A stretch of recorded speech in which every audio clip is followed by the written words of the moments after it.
Hello everyone, welcome back to my channel biology with Manvi Bioverse. जहां हम discuss कर रहे थे 11th क्लास के एनसीईआरटी के चैप्टर्स डिस्कस कर रहे थे। अपन चैप्टर 20 अपने कंप्लीट हो गए थे। कल की क्लास में अपन ने स्केलेटल सिस्टम को डिस्कस किया था एंड आज अपन स्टार्ट करने वाले हैं चैप्टर नंबर 21 यानी कि तंत्रिका नियंत्रण एंड समन्वय। तो चलिए आज की क्लास स्टार्ट करते हैं। फर्स्ट ऑफ ऑल अपन देखते हैं कि समन्वय क्या होता है। एक ऐसी क्रियाविधि जिसके द्वारा दो या दो से अधिक अंगों में अंतःक्रिया होती है एवं एक दूसरे के कार्यों में मदद मिलती है। अब अपन देखेंगे कि मानव शरीर में जैव स्थिरता बनाए रखने के लिए अंगों के कार्यों में समन्वय आवश्यक है। अगर एग्जाम्पल पे अपन देखें, व्यायाम से पेशियों के संचालन के लिए ऊर्जा की आवश्यकता अधिक होती है, जिससे अधिक O2 की पूर्ति के लिए श्वसन दर, हृदय स्पंदन दर और वृक्क वाहिनियों में रक्त प्रवाह बढ़ जाता है। अब अपन देखेंगे कि व्यायाम बंद करने पर ये सभी क्रियाएं पुनः सामान्य अवस्था में आ जाती है। नियंत्रण एवं समन्वय के तंत्र की अगर अपन बात करेंगे तो देखेंगे तंत्रिका तंत्र त्वरित समन्वय के लिए पॉइंट टू पॉइंट जुड़ा रहता है, जबकि अंतःस्रावी तंत्र हार्मोनों द्वारा रासायनिक समन्वय प्रदान करता है। अब अपन बात करते हैं न्यूरल सिस्टम।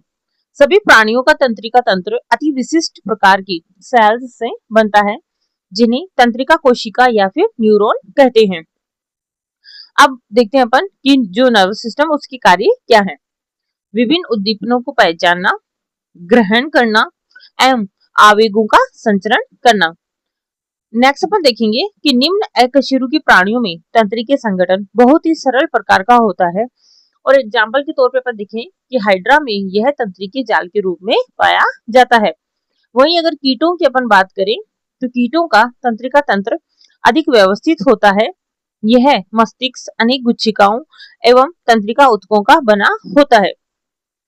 कशेरुकी प्राणियों में अधिक विकसित तंत्रिका तंत्र पाया जाता है। नेक्स्ट अपन देखेंगे मानव का तंत्रिकीय तंत्र। बात करते हैं अपन कि मानव का तंत्रिकीय तंत्र कितने प्रकार का होता है। देखेंगे CNS यानी कि केंद्रीय तंत्रिका तंत्र एंड परिधीय तंत्रिका तंत्र। केंद्रीय तंत्रिका तंत्र में अपन देखेंगे कि जो मस्तिष्क एवं मेरुरज्जु को शामिल किया जाता है। वहीं अपन अगर परिधीय तंत्रिका तंत्र की बात करेंगे तो देखेंगे कायिक तंत्रिका तंत्र एवं स्वायत्त तंत्रिका तंत्र। स्वायत्त तंत्रिका तंत्र में इसके दो भाग होते हैं, देखेंगे अनुकंपी एंड परानुकंपी यानी कि सिंपैथेटिक एंड पैरासिम्पैथेटिक। नेक्स्ट अपन देखते हैं केंद्रीय तंत्रिका तंत्र यानी कि CNS। इसमें मस्तिष्क तथा मेरुरज्जु शामिल है। यह सूचनाओं के संसाधन और नियंत्रण का मुख्य केंद्र है। परिधीय तंत्रिका तंत्र की बात करें अपन, यह CNS से जुड़ी सभी तंत्रिकाओं से मिलकर बनता है। ठीक है, अब अपन यहाँ पे देखेंगे तंत्रिका तंतुओं के प्रकार, जिसमें फर्स्ट ऑफ ऑल अपन देखते हैं संवेदी या फिर अभिवाही। तो देखिए उद्दीपनों को ऊतकों या अंगों से CNS तक यह पहुंचाती है। साथ ही साथ नेक्स्ट अपन देखते हैं चालक या अपवाही, इसे अपन मोटर न्यूरॉन भी कहते हैं। नियामक उद्दीपनों को CNS से संबंधित परिधीय अंगों या ऊतकों तक पहुंचाती है। अब अपन देखते हैं PNS का विभाजन। देखेंगे कायिक तंत्रिका तंत्र उद्दीपनों को CNS से ऐच्छिक अंगों व कंकाल पेशियों तक पहुंचाता है। इसके दो भाग होते हैं, जैसे अनुकंपी एंड परानुकंपी यानी कि सिंपैथेटिक एंड पैरासिम्पैथेटिक। अब अपन देखेंगे अंतरंग तंत्रिका तंत्र यानी कि विसरल नर्वस सिस्टम। यह PNS का ही भाग है, यानी कि जो पेरिफेरल नर्वस सिस्टम है उसी का भाग है, जो CNS और अंतरंगों के बीच आवेगों का संचरण करता है। तंत्रिका कोशिका यानी कि जो न्यूरॉन है संरचनात्मक एवं क्रियात्मक इकाई है। नेक्स्ट अपन बात करते हैं न्यूरॉन्स यानी कि न्यूरॉन के कितने भाग होते हैं, देखते हैं अपन। फर्स्ट अपन देखेंगे कोशिका काय या फिर सेल बॉडी या सोमा। इसमें क्या होता है, कोशिका द्रव्य व प्रारूपिक कोशिकांग पाए जाते हैं। इसमें विशेष अंगक निशल ग्रेन्यूल्स प्रेजेंट होते हैं। अब अपन देखें ध्रुमाक्षी या फिर डेंड्राइट्स। कोशिका काय से निकलने वाले छोटे शाखित तंतु, इनमें भी क्या पाए जाएंगे, निशल ग्रेन्यूल्स पाए जाएंगे। जो ध्रुमाक्षी है यानी कि जो डेंड्राइट्स है वो उद्दीपनों को ग्रहण करके कोशिका काय की ओर भेजते हैं। ठीक है, नेक्स्ट देखते हैं अपन इसका पार्ट तंत्रिकाक्ष या फिर एक्सोन। एक लंबा तंतु जो कोशिका काय से आवेगों को दूर ले जाता है। इसका दूरस्थ भाग शाखित होता है और अंतिम छोर पर सिनेप्टिक नोब होती है। ठीक है, सिनेप्टिक नोब में क्या होते हैं, वेसिकल्स पाई जाती है जिनमें न्यूरोट्रांसमीटर्स रसायन भरे रहते हैं। अगर बात करें अपन यहाँ पे इसके कार्यों की तो देखेंगे तंत्रिकीय आवेगों को कोशिका काय से दूर सिनेप्स तक पहुंचाना एवं तंत्रिकाक्ष तथा दुर्माक्षी की संख्या के आधार पर न्यूरॉन्स को अपन निम्न भागों में बांट सकते हैं। फर्स्ट अपन देखेंगे बहुध्रुवीय, देखेंगे अपन बहुध्रुवीय एक तंत्रिकाक्ष एवं दो या अधिक द्रुमाक्षीय युक्त जो प्रमस्तिष्क वलकुट में पाए जाते हैं।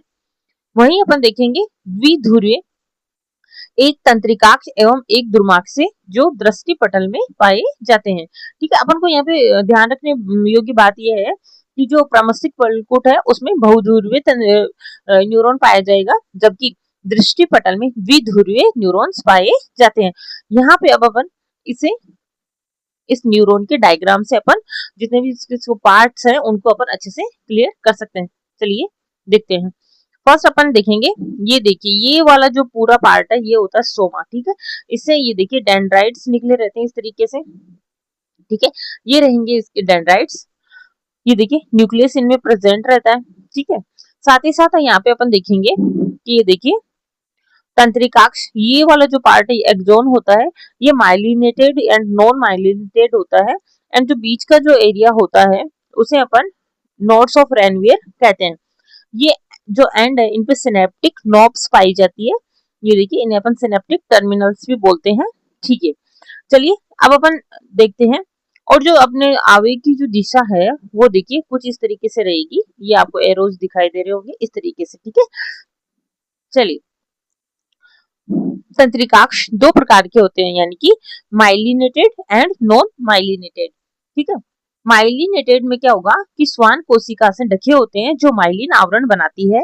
साथ ही साथ माइलिन आवरण के बीच के अंतराल को अपन नोड्स ऑफ रेनवियर कहते हैं। और एग्जांपल्स देखेंगे अपन यहाँ पे मेरु व कपाल तंत्रिकाओं में उपस्थित होते हैं इस प्रकार के जो तंत्रिकाक्ष है वो। अब अपन देखते हैं नॉन माइलिनेटेड। ठीक है, श्वान कोशिकाओं से घिरे होते हैं लेकिन माइलिन आवरण नहीं बनता है एवं स्वायत्त एवं कायिक तंत्रिका तंत्र में ये उपस्थित होते हैं। ठीक है, अब अपन देखते हैं तंत्रिका आवेगों की उत्पत्ति एवं संचरण। न्यूरॉन्स उद्दीपनशील सेल्स हैं क्योंकि उनकी झिल्ली ध्रुवीय अवस्था में रहती है। तंत्रिका झिल्ली पर उपस्थित आयन चैनल विभिन्न आयनों के लिए चयनात्मक रूप से पारगम्य होते हैं। नेक्स्ट अपन बात करते हैं विराम कला विभव या फिर रेस्टिंग पोटेंशियल।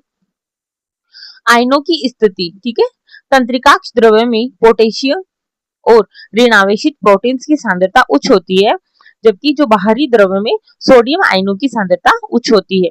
अगर झिल्ली की पारगम्यता की बात करेंगे अपन तो देखेंगे कि विराम अवस्था में झिल्ली पोटेशियम और क्लोराइड आयनों के लिए अधिक पारगम्य होती है तथा सोडियम एवं ऋणावेशित प्रोटीन्स के लिए अपारगम्य होती है। नेक्स्ट यहाँ पे अपन बात करेंगे सोडियम पोटेशियम पंप। ठीक है, प्रति चक्र में 3 सोडियम आयन बाहर की ओर जाएंगे जबकि 2 पोटेशियम आयन है वो कोशिका में प्रवेश करते हैं। यहाँ पे अपन अगर विभव की बात करें देखेंगे बाहरी सतह कैसी होगी, धनावेशित तथा आंतरिक सतह ऋणावेशित हो जाती है। विराम स्थिति में प्लाज्मा झिल्ली पर इस विभवांतर को अपन विराम कला विभव कहते हैं। नेक्स्ट स्टेप में अपन देखेंगे विध्रुवीकरण व क्रियात्मक विभव। उद्दीपन प्राप्ति देखेंगे अपन किसी स्थान यानी कि स्थल A पर आवेग मिलने पर झिल्ली सोडियम आयनों के लिए मुक्त पारगम्य हो जाती है एवं सोडियम आयनों का तीव्र गति से अंदर प्रवेश होता है। डीपोलराइजेशन, बाहरी सतह ऋणावेशित और आंतरिक सतह धनावेशित हो जाती है।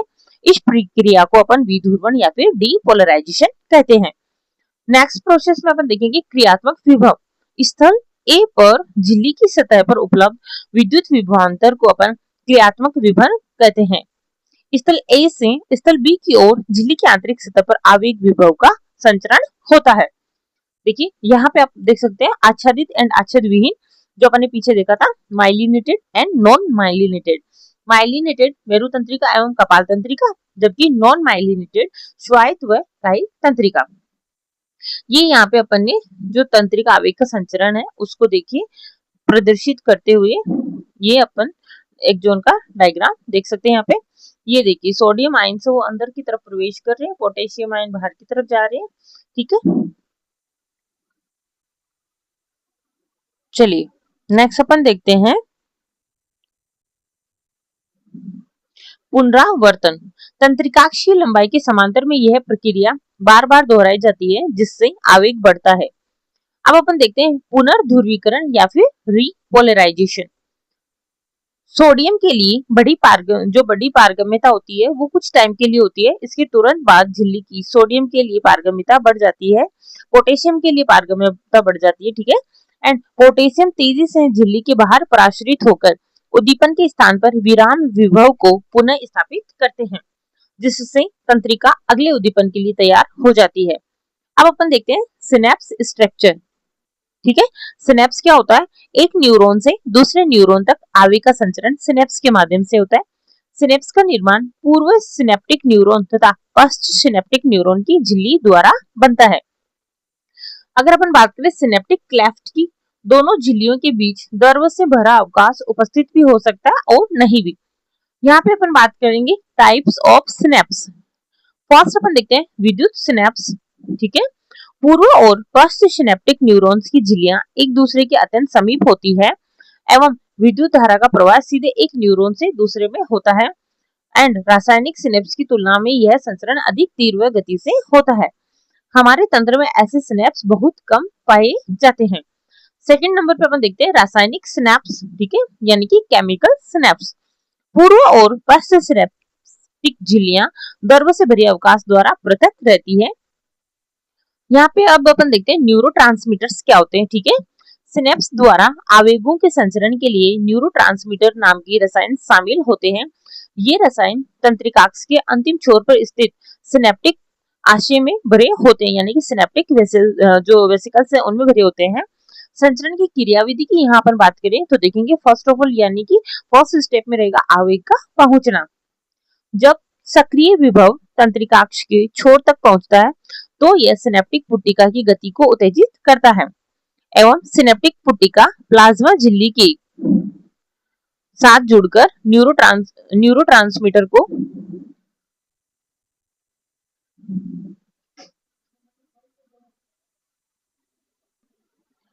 अब अपन यहाँ पे देख रहे थे सिनेप्टिक पुट्टिका प्लाज्मा झिल्ली से जुड़कर न्यूरोट्रांसमीटर को सिनेप्टिक दरार में मुक्त कर देती है एवं मुक्त हुए न्यूरोट्रांसमीटर अणु पश्च सिनेप्टिक झिल्ली पर स्थित विशिष्ट ग्राहियों से जुड़ जाते हैं। वहीं ग्राहियों से जुड़ने के फलस्वरूप आयन चैनल खुल जाते हैं जिससे आयनों का आवागमन शुरू होता है एवं पश्च सिनेप्टिक न्यूरॉन पर एक नया विभव उत्पन्न होता है एवं यह जो नया विभव उत्पन्न हुआ है वो उत्तेजक भी हो सकता है या फिर अवरोधक भी हो सकता है। अब अपन यहाँ पे एक सिनेप्टिक नोब है उसका डायग्राम देख सकते हैं, ये देखिए यहाँ पे। ठीक है, इस डायग्राम से अपन देखेंगे, ये देखिए ये जो तंत्रिकाक्ष है यहाँ से आवेग आए हैं। ठीक है, ये तंत्रिकाक्ष का सिरा है, ये सिनेप्टिक आशय है यहाँ पे। ठीक है, ये पूर्व सिनेप्टिक झिल्ली रहेगी यहाँ पे। ठीक है, एंड ये सिनेप्टिक क्लेफ्ट रहेगा। ठीक है, ये पश्च सिनेप्टिक झिल्ली एंड ये इसमें ग्राही प्रेजेंट है। ठीक है, एंड ये तंत्रिका संचारी प्रेजेंट है। ये इस तरीके से ये देखिए एक सिनेप्टिक नोब का अपने डायग्राम यहाँ पे देखा है। ठीक है, ये आज कुछ इस तरीके से अपन ने जितने भी जो न्यूरॉन की स्ट्रक्चर के बारे में देखा, अपन ने जो जितने भी जो तंत्रिका आवेग है उसके संचरण के बारे में देखा। आई होप आपको अच्छे से समझ आया होगा एंड जितनी भी जो क्लासेज आप कंटिन्यू ले रहे होंगे धीरे धीरे अपन जो 11th क्लास के एनसीईआरटी उसके सारे चैप्टर्स को अपन कंप्लीट कर रहे हैं एवं जैसे ही अपनी 11th क्लास की एनसीईआरटी कंप्लीट होती है अपन एमसीक्यू का एक बैच चलाएंगे जिसमें आप अपने क्वेश्चंस है जो डाउट्स है वो भी आप दे सकते हैं। कमेंट सेक्शन में आप जरूर पोस्ट करिए अपने डाउट्स जिन्हें मैं क्लियर करने की कोशिश करूंगी। जितने भी आपके कमेंट्स आएंगे मैं उनको जवाब दूंगी। ठीक है, तो कंटिन्यू क्लासेस लेते रहिए। Thank you for watching.